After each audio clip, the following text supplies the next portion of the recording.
advice given is for general information purposes. All legal cases are different, and you should seek the advice of your own attorney before acting or making decisions. No attorney-client privilege applies to communications on this show, and no attorney-client relationship is created by calling or writing in. Attorney Rominger practices only in Pennsylvania and maintains his primary office in Carlisle, Pennsylvania. Hey, good afternoon. Carl Rominger here, 540-0580. Okay, kids. A court just struck down the recess appointment of several people to the National Labor Relations Board. Somebody cleverly pointed out that if they weren't properly appointed, there wasn't a quorum, and therefore they weren't affected. And the court went ahead and interpreted that, and they've struck it down. So, interestingly, and of course some people have said, well, you know, this can't really be true because, of course, Bush did all these recess appointments. But I've actually read the opinion, and it's interesting because the first possible recess appointment, true recess appointment, would have been perhaps what we call an intercessional recess appointment, would have been 1867, although it's not even clear it was. And then the only other times were two more times under Coolidge and Harding before 1947. So actually, this would just be sort of going back to the way the Constitution was meant to be written. And the idea is, if the Senate is in recess, it means they're really in a true recess, not just breaking from business, meaning they're in between actual sessions. And it sounds silly in a way, but it's an important point because what the court points out is, so if the Senate is, you know, they close business for a day, is that a opportunity for the president simply to appoint people because the Senate's not in session with a lowercase s for the moment? But the Constitution uses session, and they call it the session with an uppercase s. So I'm not going to bore you with all the details, but it looks like the Supreme Court will have to rule on this and decide, do we give it to what's been done for the last, 40, 50, 60, 70 years, and emphasis on that, what the last 10 presidents have done, or do we go backwards and say original framework of the Constitution as supported by the decisions and the actions at the time, the state constitutions at the time, the Federalist Papers, et cetera, should stand? So if you're one of those radical strict constructionists who likes the WHP 580, I know there's a million of you out there, you're going to have to say, no recess appointments anymore. And interestingly, does that mean that anybody that Bush appointed? No, because what happens is recess appointments fade because they're only good. It's a commission that's good till the end of the next session with a capital S. So if Congress is out of session, you recess appoint somebody, they're in, but they're only until the end of the next session, and that's as long as they would remain. So a lot of those things clean themselves up. So it's not like there's going to be a lot of things upset. However, it looks like the National Labor Relations Board, some of their decisions may be overturned on that basis. If you want to call in and talk about all things legal, it's 540-0580. Russell, you're on the air. Yeah, I got the American Community Survey in the mail. I want to know, do I have to fill it out, and will I actually be fined if I don't? Well, we get this question periodically, and the answer is we've looked at the law, and the law does say that you have a mandatory duty to answer the census. There is congressional authority to that end. And the census says that they do not share the data with anybody and that they won't use your individualized data. So, for instance, if you commit or admit to basically something that could be used by the IRS or a criminal prosecutor or state prosecutor, they don't share it with anybody. So since you're not in jeopardy, the right to remain silent is not implicated. So I would say yes. Okay, thank you. All right, my friend. Yeah, a lot of people don't like to answer that. They're kind of paranoid, and I don't trust the government either. And, it's going in some NSA database somewhere. But in the meantime, you can buy from the private sector a gazillion data points on you. So, JCPenney sells all their credit card data and everything about you. They match that up, the companies that buy it, and there's a few of them that run this, they match it up with stuff they buy from every other vendor in the world, and the vendors share back the information. And so privately, amongst the big organizations out there, if they want to know, when's the last time you bought a toaster on a credit card, they'll do it. And then, of course, you drive down the road now with your license plate, and anybody with a camera and a computer can set up an optical character recognition scanner and now read your license plate and just watch for frequencies of license plates. So I can do my own traffic study if I want, or I can just database who drove where. And there's a lot of private individuals doing that. And, of course, if you have one of those Easy Passes, not only does Easy Pass hit, but we can any sensor can pick up easy pass as you drive by. So anyhow, you just start amalgamating all that data, and let's not forget that your smartphone now has a GPS chip in it, hooks into Wi-Fi, has a unique serial number. We can overlay all that data, and the cost of processing and keeping all this data is just about dirt cheap. So just to give you an idea, I was talking to a guy who works for a company, and they do data mining on social media. And some guy was in line at a hotel complaining about how long the line was and how he had paid all this money in advance to go to this really posh hotel and how he couldn't believe what terrible service was. And he put out about 3 tweets. And exactly 5 minutes later, somebody came out from the office of the hotel, found him in the line, and asked him to come over, and they gave him his own check-in, because the software that the hotel was using monitored the social media for references to their facilities, and it has what they call a sentiment analysis. So it could tell that the person was being derogatory about the hotel, and the rest of their data suggested, we know who this guy is. He's actually supposed to be checking in. It flagged it for immediate human review, and voila, he started tweeting about how amazing it was that as soon as they figured out he was there and he had paid all this money for his posh room, he started tweeting good things. So they even have what we call sentiment analysis of your social media integrated with your location and all these other things. So Big Brother's watching you, but more importantly, big government isn't as interested in you as big corporations and big media and big sales. So that's where it's really at. If you have some legal questions, you want to come on the air here, it's 540-0580.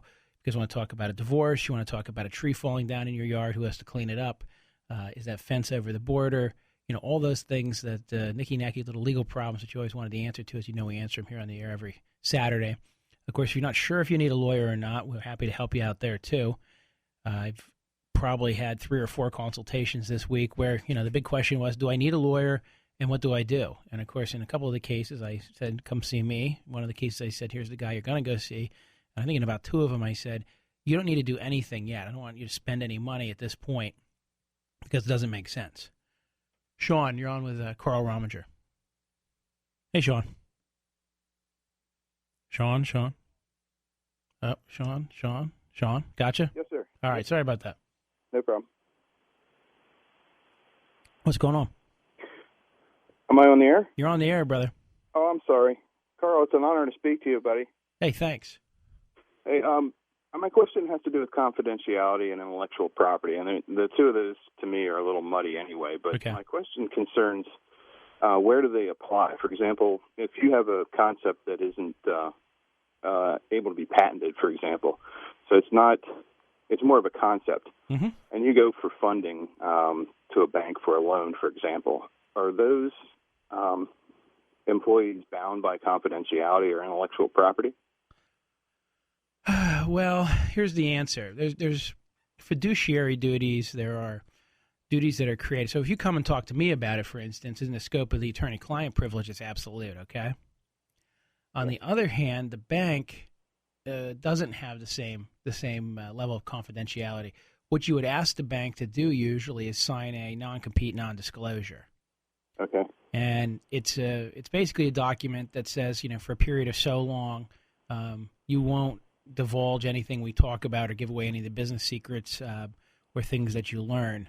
So not too long ago, I actually, not in my capacity as a lawyer, but in my capacity as somebody they wanted to show something to get an opinion on from a different standpoint than a legal one, signed a non-disclosure. And so then they showed me their product and their business plan, and I conversed about it with them, and that's all I could ever say about it. Okay. And if you had, for example, a private meeting with somebody that could be a potential private investor or a resource for you. You get them all documented down. And that's the thing. You want to be dealing with people, that have some track record or who you could trust. But here's the problem. In business, the people you might need might be a company. You might find out that you need a manufacturing company out of Houston, Texas or something. The only guys who do this stuff, or where you need to talk to this guy about what it's going to cost to get these kinds of parts made, but just asking about the parts might reveal something about the business. So you've got to hope that, A, they're reputable, but, B, you got to put them into a good airtight agreement that at least will allow you to sue for damages later if they divulge it. And do those agreements, if you're meeting on, I would say, a small time level, like a private level, do they have to be notarized? They don't have to be notarized. No, all a notary stamp does is prove that the person who signed it signed it. So here's a really good way to do this. Let's say you were going to meet with me.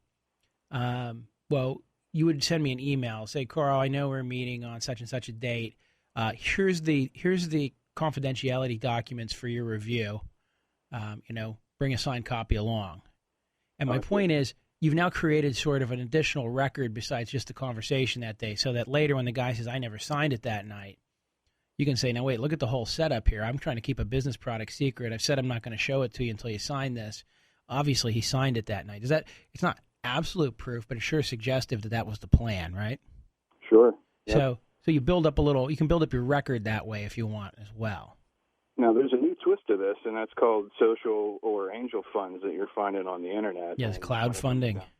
Yeah, and one of them in particular has a pretty good track record from what I've read of managing the kickoffs that they fund. For example, they'll take maybe 9% of what they call your equity. I would imagine that's basically any profit that you make, or if you start, creating a whole lot of assets, that they have a 9% interest in your business. And what they've done is kind of like a franchise, or they'll coach you and demonstrate some best practices from other people. Mm-hmm. And that's do you have any concern that way, that they look and say, okay, this guy's got a great idea, but he presents it in a way that indicates he can't manage it well. Hold on, I got to go to break. Hold on. Sure.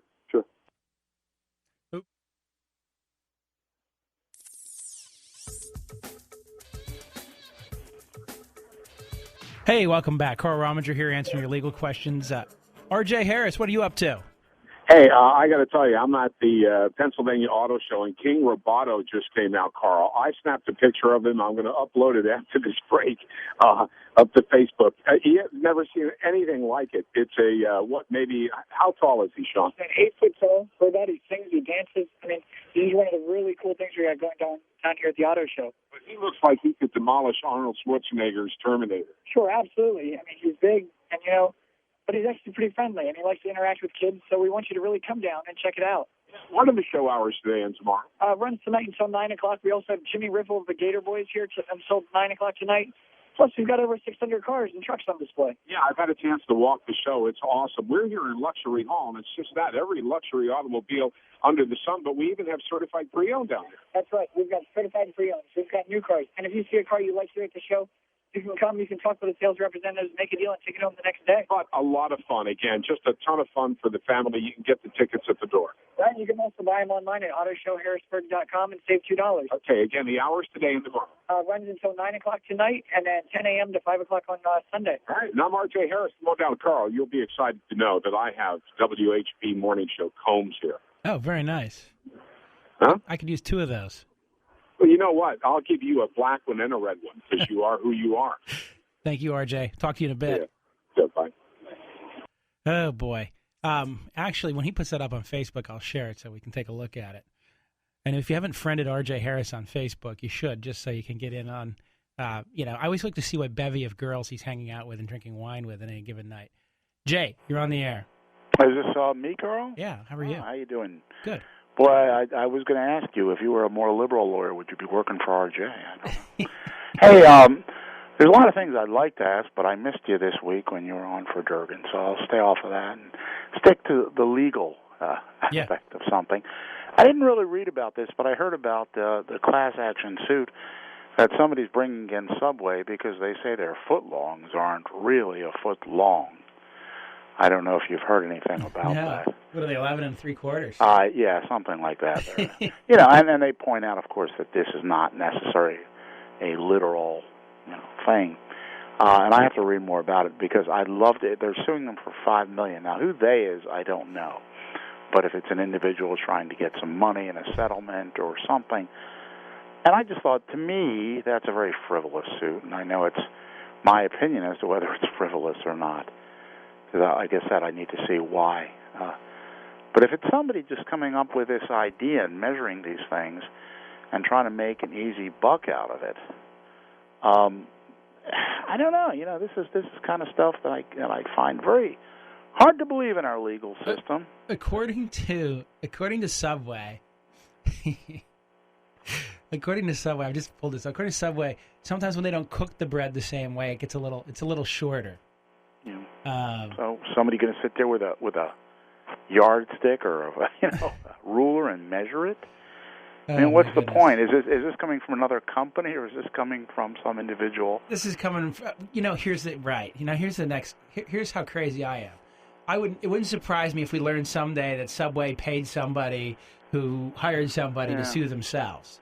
I mean, that's how the world works. For the PR, yeah. But that's, do you ever notice, when you go fishing with a guide, anybody that's ever fished with a guide knows this, when they throw that fish down there, and they say there's a 15-inch limit, right?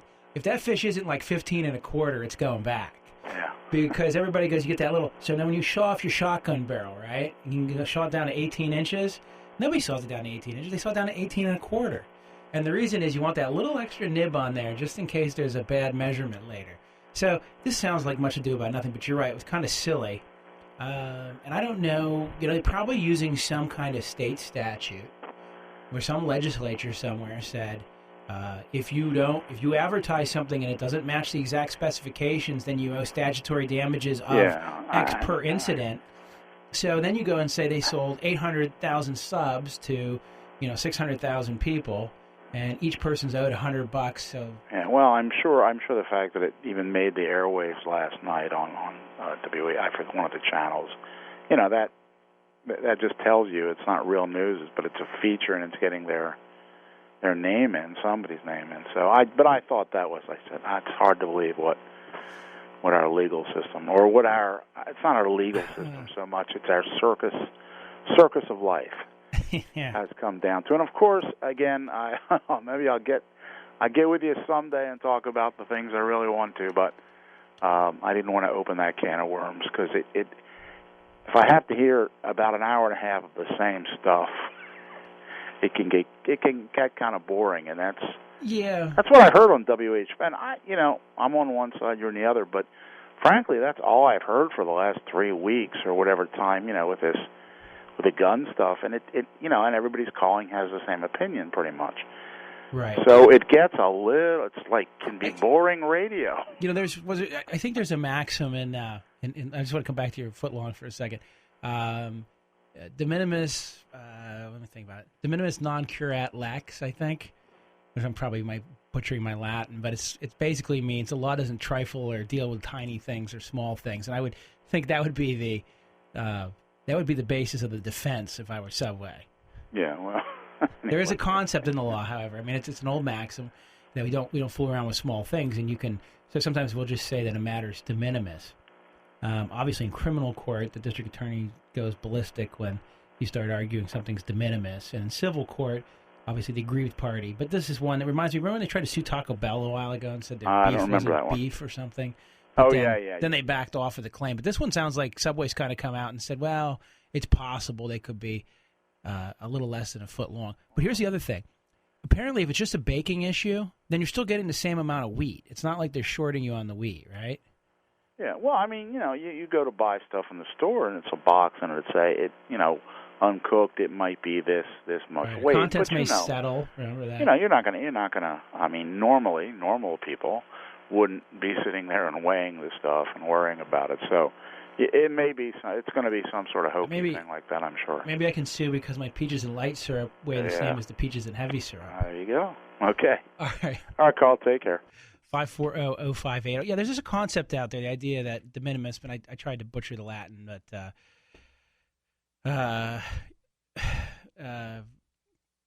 de minimis non curat lex, I think is what I'm trying to say. But the idea is we're not going to trifle with small things. We're not going to deal with small things. Interestingly, there's probably a statute, and this will be one of these consumer protection statutes. Remember, everybody always wants a statute. They want the legislature to do something to protect them. So they'll pass a law that says in each instance, so each junk fax is worth $1,000 if you can find the guy who sent it. But they're usually from some country where there's no recourse. But each junk fax, for instance, is worth $1,000 plus statutory damages. Or here's one that was passed a few years back. If you're a bar and you show a prize fight on pay-per-view, you have to pay the pay-per-view fee plus treble damages, plus a statutory fee, plus the attorney's fees of the guys who collected it. So, for instance, back in the day when pay-per-view was obviously huge, is pay-per-view still big, Shane? Is it still some... I think only for certain things, I think people really get into it, but I can't say it's really all that big anymore, because you can basically find everything online. Right. So it's sort of been cannibalized too much, but they would actually, and this goes back to when I was in law school, I would go down and serve subpoenas and actually federal lawsuits for a law firm who represented Don King Enterprises. And what they would do is they'd send private investigators down to Philly on prize night, and they would run around and find bars. There was a list of bars that were approved to show the fight. And if they would go into a bar and find them showing the fight on the televisions when they hadn't paid for the right to show it, they would list the bar, do an affidavit, and then this law firm would file a lawsuit in the Eastern District of Pennsylvania. I would take down like 40 of them, stamp them in, and then I would drive all around Philadelphia to the scariest, worst areas of Philadelphia. Like imagine all the places your mother told you never to go in Philadelphia, which is pretty much most of it. And then I would walk into the bar and tell them they've been sued. And, people say, yeah, we're going to get shot. I'm like, are you kidding? This pays really well. So, but yeah, and then they would recover. But the damages were draconian because there was a statute. And that's the same idea. I'm sure if we can look this lawsuit up, we're going to discover that there's going to be like a nip of $100 or $1,000 or something plus attorney's fees for every sub that was a false advertisement. Because, I expected a foot long and I only got 11 3/4. And hey, what can I say? Be back after break.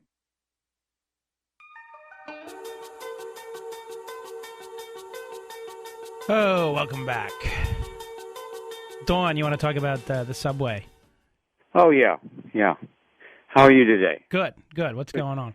Yeah, well, I just, that whole thing with the subway is reminiscent of, you remember the late Andy Rooney on the CBS program? Yes. Yeah, well, he did a little segment that I thought was rather interesting, and it involved how corporate America is getting over on don't they anyhow? But how corporate America is getting over on the American consumer by giving products that are basically the same. Only thing, they'll up the price, like say a yogurt container, right, supposed to contain 8 ounces. Well, they'll up the price about 20 cents or whatever it is, and then what they'll do is they'll repackage it into a 6-ounce container. I mean, it all boils down, Carl, I think, to it's caveat emptor. Let the buyer beware. Well, my friends up in Dauphin are easily fooled by 10-ounce beer cans. Oh, okay. Yeah, I got you. Yeah. And I'm like, you guys are drinking 10-ounce beer cans, and you're paying basically the same price as you did for a 12-ounce beer can. Well, but there's more in a pack. Yeah, really. I just wanted to bring that up because that whole marketing and philosophy seems to be prevalent throughout the American and any industry that we're involved with. As consumers, we actually need. It comes down to personal responsibility. We actually need to pay attention. There actually is. If you go to the grocery store, and probably you know this, you look below each product, and there's a required label there that shows you the true unit pricing, right? Correct. I guarantee you, most of our listeners, of course, probably have looked at that at some point, but do you ever actively compare the products by the true unit pricing? Because that's supposed to get around all the different packaging schemes and show you the true net price per unit. Well, I'll go along with you there. And the old premise is you look at what you're buying, okay, and then you take this into perspective. But a lot of people, they're like, oh, man, I don't have to worry about that. A lot of people, like, with the fine print and everything, it's the same way with you as a member of the legal community. You have to deal with, the different sections and subsections and stuff like that. But a lot of people don't have the time to look at that other stuff, Well, let me give you another famous scam. The old days, these fruit roll-ups. Right. They would tell you, hey, Mom's first ingredient's fruit, because you have to list the ingredients. You have to list the ingredients on a product in the order of quantity, okay? Right. So this is what they have. It goes strawberries, sucrose, fructose, high fructose corn syrup, modified corn syrup, and something else. And so the next 7 ingredients are all sugar. And or some sort of chemical with like 20 different letters in the title. Yeah. But the fruit roll-up's literally 80% sugar and 10% fruit, okay? Right. But because they just broke out all different kinds of sugars into the recipe, they can say fruit's the first ingredient or the largest ingredient, although turns out not to be the main ingredient. And so that's how these truth in labeling things can really, really be manipulated. So anyhow, I just mentioned that, and I'm just going to invoke Andy Rooney for one more second. He had one years ago where he shows all the cotton in the top of the pill bottles, and his suggestion was, what is it with all the cotton one? But then he pulls out the one, and he's like, "There's no cotton in here. I guess the pills are cheaper than cotton." All right, Carl. All right, I just thought I'd chime in there. You have yourself a wonderful day. All right, you too. Take care. Brian, you're on with Carl Rominger. My talk line number is 540-0580. What's going on, Brian? Litigating a case pro se in county court for a warranty of merchantability item under the Uniform Commercial Code. The thing's been moving at a snail's pace, being jerked around by the manufacturer. The item is a television. Finally, the company came and they said, let's try to settle this. We hammered out an agreement, back and forth. I sent a signed copy to them, and it was certified mail, and they lost it, which pretty much was the end of the line in terms of frustration. It's plodding along in the county court, and I'm getting some satisfaction there even with motions for contempt and so forth. But if I wanted to reach out to a class action attorney, how would you suggest I would do that? What you would do is you sit down with an attorney and say, here's the issue I've developed, and here's why I think it affects everybody besides me. In other words, for a true class action, what we're looking for is one or more people, or more than one person to make it a class, that is equally situated with the same facts, and we're all harmed basically the same way. All right. I saw one years ago where a lawyer had somebody come in and he looked at his gas lease for his oil and gas thing and determined that he wasn't being paid his royalties correctly.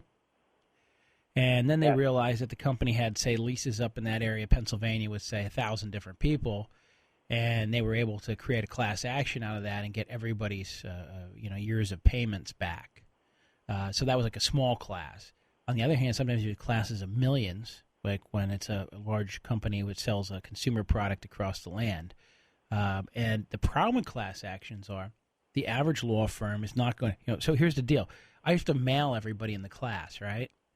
Notification, or I have to do something. So the expenses of running a class action are usually very high. So usually what would happen is you found a lawyer, if you could identify a class, then you would usually try to go then to a firm that aggregates these class action lawsuits and is happy to put the money up for them. I need to find a hungry class action attorney. Well, I don't need a hungry one. You need to find one that makes business sense to them. All right? Okay. The other thing is there a statute of limitations? This product was discontinued in 2007. Is there statute of limitations that apply to, let's say this was a series of televisions that were manufactured for 5 years. Right. Is it beyond the time horizon? Statute of limitations kicks in when you knew or should have known you were harmed. 2 years for torts, 4 years for contracts generally. Maybe some longer ones depending. Uniform Commercial Code, warranty of merchantability. I think that's a 4 or 6 year, but I don't think it's any longer than that. Okay. But then again, so it may be beyond the window. But it may not arise until you know the defect. And so here's my point. Let's say I give you a 5-year guarantee. Say this product's absolutely good for 5 years. Well, I guess it doesn't kick in until it fails, till it breaches the warranty, right? Correct. So your statute would run from then. And what's unique about this is they never revealed that there was a limited warranty in the advertising material.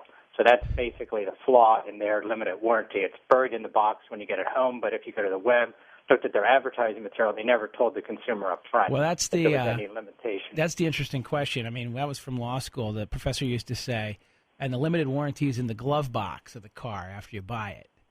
Right. Is that adequate notice? How does that work out? And that could be a factual question, right? Because where did we place it? How easy was it to find? Were you alerted to it? So there would be 110-pound television arrives off the back of a tractor trailer. That's the first notification as a consumer you get. So I'm getting the ear of a good judge. He's seeing it and being very fair in my opinion, but It's just taking forever, and I'd like to get them some more heat applied to them in a greater extent. for them to feel a little more pain than just dabbling along with, some jerk in Cumberland County. So Gotcha. All right, Brian. Sounds interesting. Appreciate it. All right, 540-0580. Gary, you're on the air. Hey, Gary. Hey, how you doing? Listen, thanks for taking my call. I live in an 800-square-foot apartment. My electric bill for the last 3 months averaged between $65 and $70. I just got my electric bill out of the mailbox yesterday. It is now $170. Okay. I never carry over a balance. I always paid in full every month. I called the electric company up. I said, hey, what is the deal? They said, it is based on the usage of the previous tenant. I said, no, I don't want that. I said, I want to pay for what I actually used. I'm sorry, we can't do that. I said, well, that's against the law. And they said, no, it's completely legal. So, in other words, what they're saying is, my electric bill is based on the previous tenant. The next tenant's electric bill will be based on my usage. And so they're always going to be paying the higher price for the electric. I'm going, what is Gary, going on? Gary, let me ask it this way. What Okay. did they use an estimated meter reading? Is that what they did? They had both readings on the same bill, estimated and actual, and they were both. It averaged out to. I mean, their math was correct, but they said I went from using 560 kilowatt hours for the average month prior to 1,334 kilowatt hours. How long have you been in this apartment? I've been here 8, 9, 10 months. Okay, interesting. Is that legal? Well, you know what? Here's the answer. I don't know. I would call the PUC, Public Utility Commission, and talk with the guys there. Okay. They will be able to tell you, A, how appropriate that is, and B, if it's not, what you need to do to remedy it. But it would seem to me that they should be billing you on your actual electric usage. That's what I thought. They're allowed to estimate your usage if they don't get a meter reading. Oh, absolutely. But then they have to make an adjustment later when the meter confirms or shows a higher or lower amount. Right. And that makes sense. So, but you're saying they're just trying to average the two and say you should pay the average. Right. They keep telling me, and I've talked to them 2 times now, they say, no, it is based on the usage of the previous tenant. Well, the previous tenant may have had 10 people living in there. Right. And No. Right. I understand that entirely. Just because it's 40 degrees in there right now and you cooked your food over a sterno doesn't mean you should have to pay what the old guy did. I understand Absolutely. That's what I'm getting at. All right, my friend, call the PUC because they are the experts. Thank you, sir. I appreciate it. And they're very my responsive, by the way. They're one of those government agencies that when they deal with consumers makes you kind of go, wow, government can sometimes do things. Yeah, really. What a shocker. All right. Thank you, sir. I appreciate it. Got to go to break, 540-0580.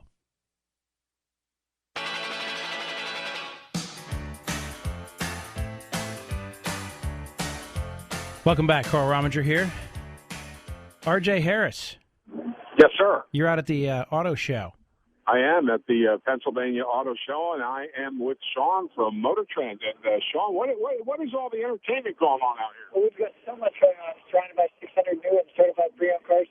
We got King Roboto performing right now, and again 2 more times tonight. Yeah, he's loud and he's great though. Everybody's gathered around and they love it. Oh, he definitely draws the crowd. He sings, he dances, he cracks jokes. Something you're definitely not going to want to miss. So 2 more times tonight. 2 more times tonight, and then 2 times tomorrow and Sunday. Okay, that sounds good. Talk about the cars a little bit. We have 600 cars here, but every price range. That's right. Everything from the low teens to stuff well over $300,000. If you're in the market for a small car or a full-size truck, we've got everything there and in between. I think it's pretty cool that Ford's doing test drives, so you can actually do hands-on stuff. That's right. So if you're in the Ford display and you see a vehicle you like, and you want to take the auto show experience one step further, you can take it for a test drive right here at the show. One more thing. I understand that Chevy has some pre-production models here, too. That's right. There's several 2014 models on display, including the new Silverado, the new Impala. GMC has the Sierra, and Mazda has the new 6. All right, again, till 9 tonight, right? Till 9 tonight, and that's 10 a.m. to 5 p.m. on Sunday. All right, come on down. I'm here till 3. Want to see you. R.J. Harris at the PA Auto Show at WHP 580. Now back to Carl Rominger.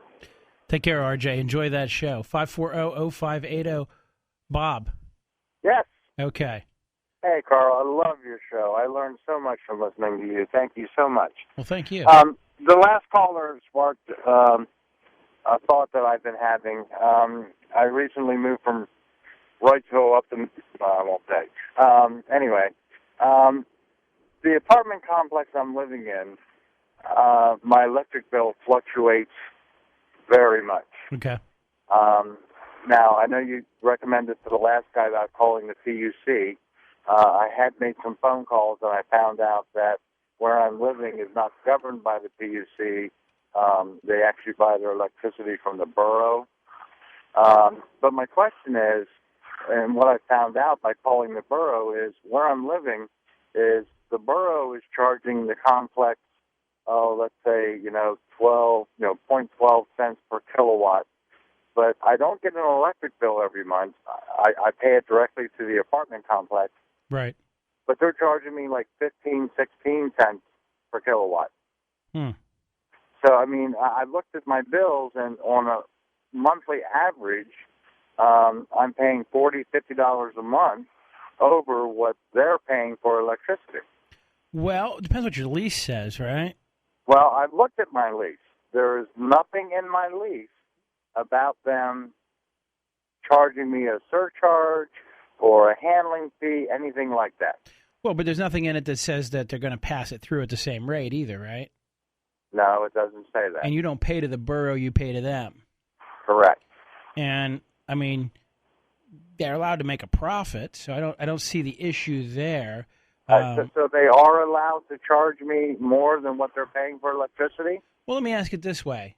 I'll just tell it this way. Let's say they rewrote the lease and said, we'll pay all the utilities. By the way, your rent's going up. What's your monthly average on electric? By that much. Well, actually, the complex I'm living in used to be all-inclusive. Right. They changed it a couple of years ago. Right, but you see what I'm saying is I can bill you anything I want to stay in the place. And I can pay the utilities, and I can mark them up any way I want. Okay. So all I'm trying to say is that I don't see that as illegal, but it's good to know. Now, what's more interesting is there is an act out there about landlords making you pay for any power that's used for the common areas. Okay. So you need to be on an individual meter where nothing is outside of your premise. Well, we're on individual meters. I know that when they switched things over a couple of years ago, the electric company came in and said, hey, we'll install meters for you. And the complex said, no, we're going to buy our own. Right. So they bought their own. Now, it's interesting because for some reason we didn't get an electric bill this month until yesterday. Normally it comes out like the first week of the month. And the bill says, this is your electric charge from December 1st to December 18th. Uh-huh. So now they're splitting the bills up. Now, what I've also found out is, I live in a townhouse which has 10 other townhouses. Right. The borough bills them based on the usage for that whole block. And then they send us individual bills. Interesting. And it has fluctuated anywhere from $70 a month to $300 a month. And my usage is somewhat consistent. I mean, obviously it was cold this week, so I expect my next bill to be a little higher. But, I mean, it just all seems so bizarre. Nobody comes by to read the meters. So I'm assuming they're taking readings from the office. But the whole thing is just very strange. It's just something I've never been exposed to before. Right, that is interesting. So anyway, I thought, if they were charging me more than what they're paying for electricity, to me that sounded illegal, but you're telling me it's not. I don't believe that to be illegal. Because they're not representing that you're getting it at that price. I mean, there's nothing that says we're passing it on at the exact cost. That would be different. That'd be a misrepresentation. Well, it changes every month. The amount they're charging me changes every month. The per kilowatt hour. Yeah. That might be a little fishy. Well, I had actually called the Attorney General's office, and they were telling me to file a complaint. I just, wanted to call you and see if I needed to go through all that, hassle if there was nothing that could be done. But yeah, no, but now that's a little different though, because that's a problem. Does that make sense? I mean, in other words, yeah, if we're charging you different amounts, why is that varying? I would be a little suspicious about that. Yeah, I mean, I'm sure the borough isn't changing it every month. Well, that's the other thing to check, maybe based on usage, and then how they're metering it. Do you know what kind of meter system they're using? I do not. Okay. But also, if they're using their own meters, wouldn't they have to have some kind of calibration? Right. Yeah, and we had this issue years ago. I had represented a guy who said my electric bill is just wrong. He's like, he's back on his rent, and he's saying I can't make my business work. I'm having trouble with it. And he's my electric bill's wrong now, and he's like, I've been losing all this money on this electric. It's terrible. And ends up turning out when the landlord was getting upset about back rent. Well, when we looked into the back electricity, the tenant had called in somebody who looked over the metering system and said this meter's doubling everything. Oh my! Because it was wired wrong. Mm-hmm. But the guy that owned the building also owned a company that supplied electrical equipment. So, so there was a question on whether that was an accident or not. Yeah, there was a conflict of interest. It was worked out. Okay, it was eventually worked out. But here's the question. I'm just saying. What really went on there. So that would be interesting too, is to know what kind of meter you have and how they're breaking this down. I mean, because you do get like discounts above. I've looked at electric bills or gas bills where, for the first BTUs or the first kilowatt hours, it's X. And then for the next, it's X. So maybe they're just doing an average rate every time based on the total usage for the building. But it would fluctuate like $150 over a month? Doesn't seem right how many units are in this place? About 10. Interesting. Yeah, so I would think that would average it out a little bit better, wouldn't it? And I tell you, it's weird. People are moving out because a lot of people are upset over this, and it seems like when people move out, my electric bill goes up. Now, if that's the case, we may have actually. If that's the case, you might be able to skip the Attorney General's office, because if we can show that you're paying for somebody else's electricity, there's a statutory action that allows you to recover all the money you paid plus attorney's fees. So, interesting. Might be worth investigating. Maybe I should call your office. Yeah, come see me. I actually have one of these going right now. Yeah. Okay. All right, my friend. Maybe, I appreciate it. I love your show. Maybe you'll be the new super of the building when it's done. All righty. All right. Bye-bye. 540-0580. Tony. Hello. Tony. Tony. Hello. Tony. Yep, you're on the air. Tony here. You're on the air. Yeah, Carl, I wanted to tell you, according to the PUC regulations with electrical, when you charge, you're not permitted to add anything. You can only charge what you pay for electricity to a tenant. Yeah, and this was outside the PUC, though. Oh, how could that be? Because it's a borough. PUC already said it wasn't in their jurisdiction. Yeah. Okay. I'm sorry. I guess you know that then already. Yeah, but no. It's good. It bears repeating, which is that the PUC does have a pass through, but you can get around that by simply not offering to give people their individual electric and just charge more than what they're going to use. Correct. Yeah. Which is why leases sometimes are tricky, because if the landlord offers to pays for the services, but you don't use a lot of them, it might not be a good deal for you. Correct. Yeah, only if you meter it. When you meter it, you're not permitted to charge more than what it costs you. But that's, like you say, if you lump everything together, there's no way of tracking it without a meter. I got to go. I'll be back in the next hour to answer your legal questions. Carl Rominger here. Go to RomingerLaw.com. Office number is 241-6070. See you guys in a few minutes.